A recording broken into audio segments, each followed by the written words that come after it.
Jai Hind aspirants. This is Pallavi and a warm welcome to all of you on this YouTube channel.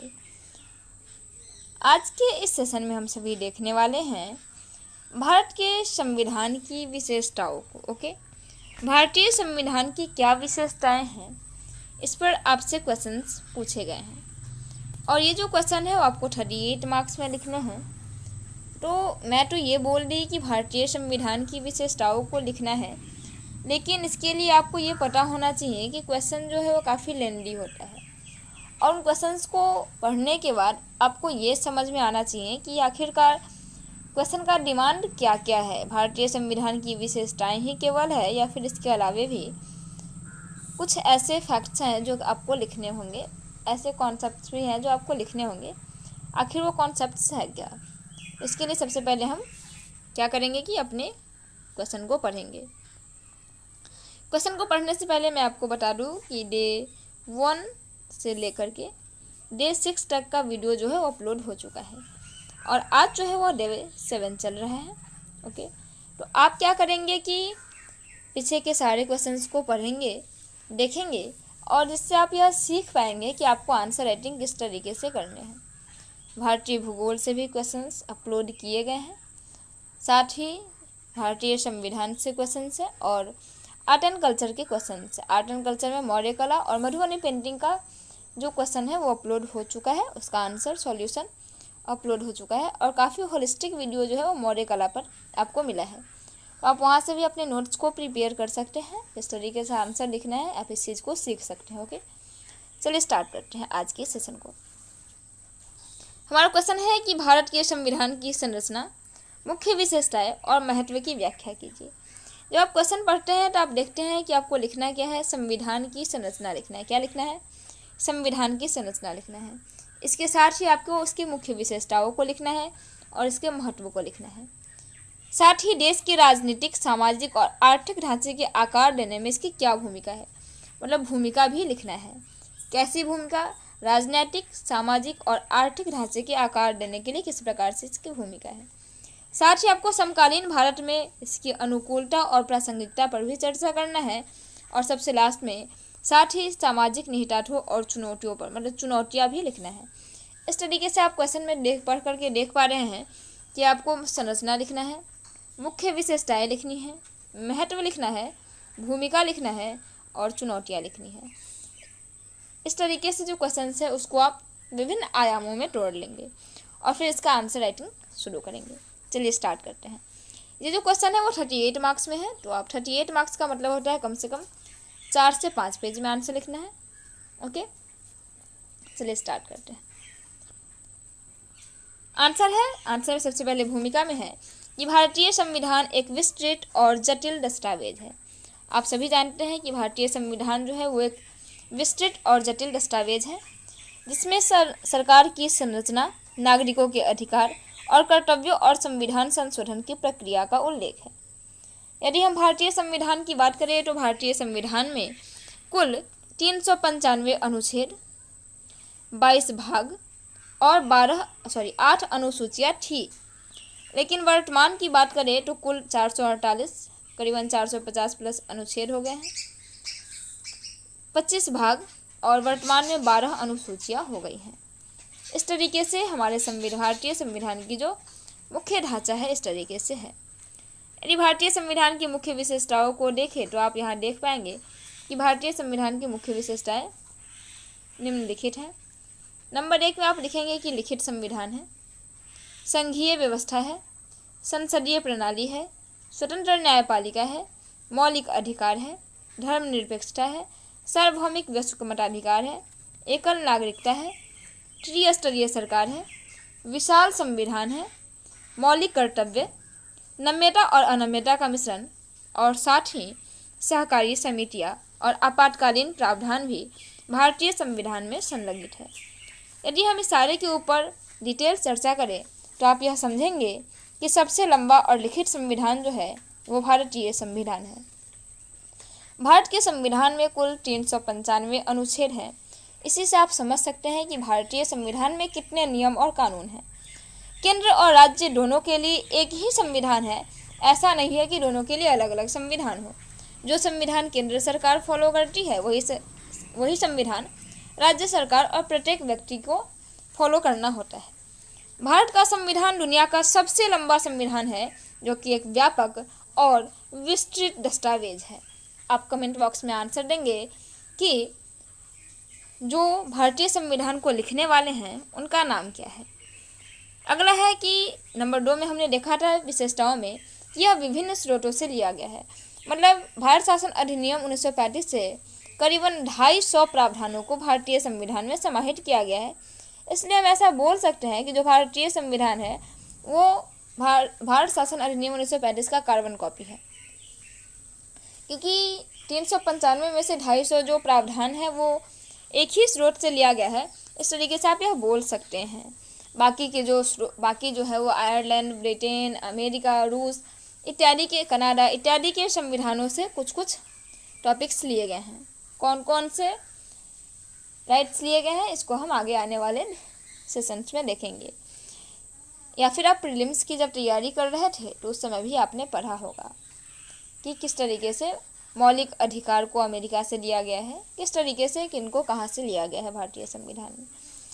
इसके अलावा यदि आप चर्चा करें कि सरकार का संसदीय स्वरूप, तो सरकार का जो संसदीय स्वरूप है वो बहुमत दल का शासन, कार्यपालिका एवं विधायिका के प्रति सामूहिक उत्तरदायित्व, प्रधानमंत्री और मुख्यमंत्री का दायित्व इत्यादि है। साथ ही मौलिक कर्तव्य में स्वर्ण सिंह समिति की सिफारिश पर 1976 में 42वें संविधान संशोधन अधिनियम द्वारा मौलिक कर्तव्यों को हमारे संविधान में जोड़ा गया है।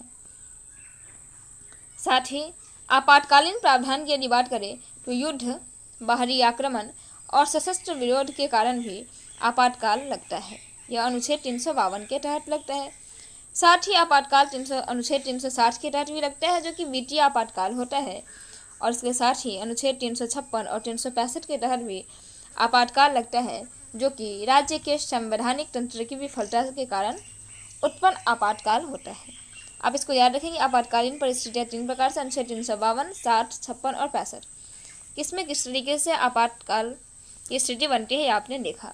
धर्मनिरपेक्ष राज्य में अगर बात करें तो आप जानते हैं कि भारत जो है संविधान का एक धर्मनिरपेक्ष राज्य का प्रतीक है। ओके, अगर आगे देखें कि भारतीय संविधान के महत्व को देखें तो भारतीय संविधान का जो महत्व है उसे हमने एक चार्ट के माध्यम से समझाने का प्रयास किया है। चलिए देखते हैं। भारतीय संविधान के महत्व को देखें तो भारत का संविधान देश का सर्वोच्च कानूनी और राजनैतिक संस्था है। ठीक, या इसका जो संविधान है वह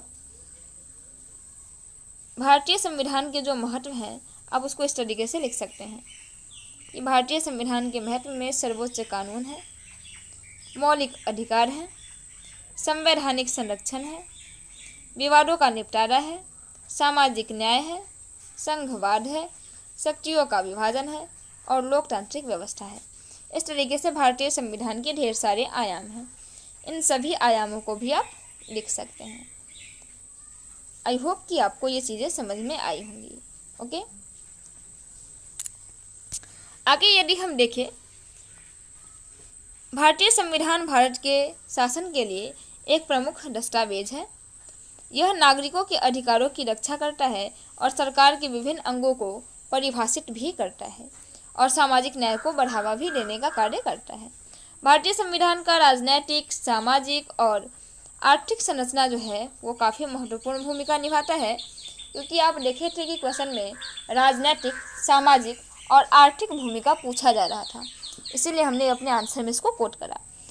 राजनीतिक रूप से जो संविधान की भूमिका है वो है संविधान भारत को एक संसदीय लोकतंत्र बनाता है, जिसमें सरकार जनता द्वारा चुनी जाती है और यह सरकार के विभिन्न अंगों में शक्तियों का विभाजन भी करता है। यदि हम सामाजिक रूप से इसके कर्तव्यों को देखें तो संविधान नागरिकों को मौलिक अधिकार जैसे स्वतंत्रता का अधिकार, समानता का अधिकार, धर्मनिरपेक्षता इत्यादि की रक्षा करता है। यह सामाजिक न्याय, समानता को बढ़ावा देता है, जिसमें जाति, धर्म, लिंग या भाषा के आधार पर भेदभाव नहीं किया जा सकता है। यदि हम आर्थिक रूप से इसके भूमिका को देखें तो संविधान एक मिश्रित अर्थव्यवस्था को बढ़ावा देता है, जिसमें निजी क्षेत्र और सार्वजनिक क्षेत्र दोनों की अपनी अपनी भूमिका होती है। यह आर्थिक विकास, सामाजिक न्याय और सभी के लिए जीवन स्तर में सुधार लाने के लिए सरकार को निर्देशित करता है आर्थिक रूप से। इस तरीके से हमने देखा कि भारतीय संविधान की राजनीतिक, सामाजिक और आर्थिक दृष्टिकोण से क्या भूमिका रही। आगे हमें यह भी क्वेश्चन में देखे थे कि भारतीय संविधान की अनुकूलता व प्रासंगिकता को पूछ रहा था। तो जो इसकी अनुकूलता और प्रासंगिकता है कि संविधान को जीवंतता मिली है, मूल सिद्धांतों का संरक्षण है, संवैधानिक संशोधन है, न्यायिक व्याख्या है और सामाजिक और आर्थिक परिवर्तन की बात है भारतीय संविधान के अनुकूलता व प्रासंगिकता में। इसके अलावा यदि बात करें तो भारतीय संविधान एक मूल दस्तावेज है जो अपने मूल सिद्धांतों को संरक्षित करते हुए समय के साथ बदलती परिस्थितियों के अनुरूप ढलने की क्षमता रखता है। यह संविधान की प्रासंगिकता और बदलते भारत में इसकी भूमिका सुनिश्चित करता है। इसके साथ ही अगर आगे देखें हम तो भारतीय संविधान के सामाजिक निहितार्थ में देखें सामाजिक न्याय, मौलिक अधिकार, DPSP नीति निर्देशक तत्व, शहरीकरण और गरीबी और सामाजिक विभाजन, ये सब के सब सामाजिक निहितार्थ में काउंट किए जाएंगे। यदि भारतीय संविधान की चुनौतियों को देखें, जो कि आपसे पूछा भी गया था, तो भारतीय संविधान की जो चुनौतियां हैं वो जनसंख्या की वृद्धि, भारतीय संविधान की जो चुनौतियां हैं वो जनसंख्या वृद्धि है, भाषा संघर्ष है, क्षेत्रवाद है, राजनीतिक अस्थिरता है और इसका दुरुपयोग है, अशिक्षा और गरीबी है, सामाजिक अन्याय है, भेदभाव है, सामाजिक असमानता है और आतंकवाद इसके मुख्य समस्याएं हैं, मुख्य चुनौतियां हैं भारतीय संविधान की। आई होप कि आप इसे समझ पा रहे होंगे। ठीक है, इसके साथ ही आप यह पाएंगे कि जो क्वेश्चन का डिमांड था, चलिए क्वेश्चंस को पढ़ते हैं। क्वेश्चन की डिमांड क्या क्या थी इसको थोड़ा सा देख लेते हैं। ओके, क्वेश्चन का मुख्य डिमांड यह था कि भारतीय संविधान की संरचना को लिखे, जिससे हमने लिख लिया, मुख्य विशेषताएं हमने लिख ली, राजनीतिक, सामाजिक और आर्थिक ढांचे की भूमिका को हमने लिख लिया, इसकी अनुकूलता और प्रासंगिकता को हमने लिख लिया और इसकी चुनौतियों को हमने लिख लिया। इस तरीके से क्वेश्चन का जो डिमांड था उन डिमांड्स को हमने फुलफिल करा। आप यह देख पा रहे होंगे कि डिमांड्स जो है वो फुलफिल हो गया। इंट्रो भी हमने लिख लिया है और मेन बॉडी के सारे पार्ट्स को हमने कवर कर लिया है। अब लास्ट में हमें लिखना है कंक्लूजन। क्या लिखना है? कंक्लूजन। तो चलिए अब लिखते हैं कंक्लूजन। ओके, अब कंक्लूजन में क्या लिखेंगे?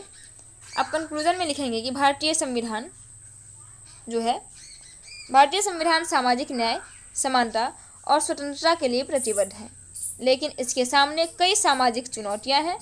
इन चुनौतियों से निपटने के लिए सरकार को उचित नीतियां बनानी चाहिए और लोगों को जागरूक करना चाहिए ताकि एक न्यायपूर्ण और विकसित समाज का निर्माण हो सके। इस तरीके से आप अपने क्वेश्चन को कंप्लीट करेंगे। इस तरीके से क्वेश्चन कंप्लीट करने पर इट मे भी हैपन कि आपको हाफ से अधिक मार्क्स मिलेंगे, क्योंकि यदि आपको स्टेट PCS के एग्ज़ाम्स में आधे से अधिक मार्क्स मिल जाते हैं तो आपका आंसर जो है वो अच्छा काउंट माना जाता है। यदि आपको 22-25 मार्क्स मिल गए तो आप यह समझ लें कि आपने काफ़ी अच्छा आंसर लिखा है, क्योंकि इससे ज़्यादा मार्क्स रेयर ही देखने को मिलते हैं। आई थिंक आपको ये सेशन समझ में आया होगा। हमारे साथ यहाँ तक बने रहने के लिए आप सबों का बहुत बहुत धन्यवाद। हम फिर मिलेंगे अगले सेशन में नए टॉपिक्स के साथ। तब तक आप सभी अपना ध्यान रखें। Thank you so much for watching this video till and.